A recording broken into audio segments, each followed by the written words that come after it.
you've gotten to know very well two other guests we've had on the show, Tom Hurst. Yeah, and Chris Nix. Yeah, I played in a band. It's funny.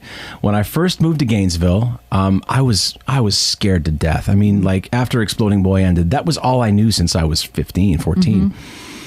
I knew I could do solo acoustic gigs. I'd done them before. I wasn't so sure about making a living doing it. I didn't know much about that. But the advantage I had when I moved to Gainesville was that I was a seasoned road veteran by then. I had done 300 dates plus for the previous 3 years, plus God knows how many before that. And everybody else that was doing the acoustic gigs in town was like fraternity guys. Like they were inexperienced. I mean, there were a few older guys doing that around town, but nobody with my level of experience, really. Sure. I mean, there were maybe one or two, but it wasn't hard to impress a room full of college kids. It was like I was a rock star there, right. They were like, who is this guy? So I got work immediately. I was working 6 nights a week within the first couple months of living there. And so I started doing the solo acoustic thing, and I just kind of got a booking agency that was based in Orlando, and they got me shows in like Daytona and Tampa and some other places. Oh, it's wonderful. So I was traveling all around the state of Florida and doing all those kinds of things, and really just not advancing my career. I mean, Gainesville was a lot of drinking. It was a lot of, just making money.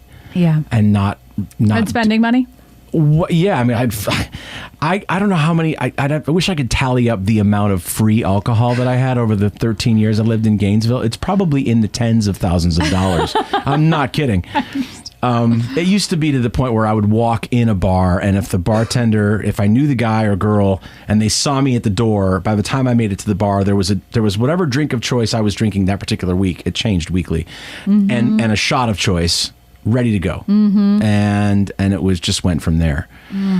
So yeah, I met Tom and Chris. I actually met Tom as I asked around town, like, who are the guys here if I wanted to start a band? Because I was just all about the bands. I was like, the acoustic thing was great, but I wanted to play with other people. I wanted to do that whole thing. They said, most people said, well, you want Tom Hurst on the drums for sure, because Tom's the best drummer here. And you want Chris Nix on guitar. And then the first person I asked was like, but you'll never afford those guys. Which I thought was funny. And they think it's hilarious whenever I tell that story to them too. But it was true. Like they commanded a certain amount of money because they were the best fucking guys in town. Right. Yeah, just for the record, we all think those guys are ridiculous players, man. Oh my God. Awesome people.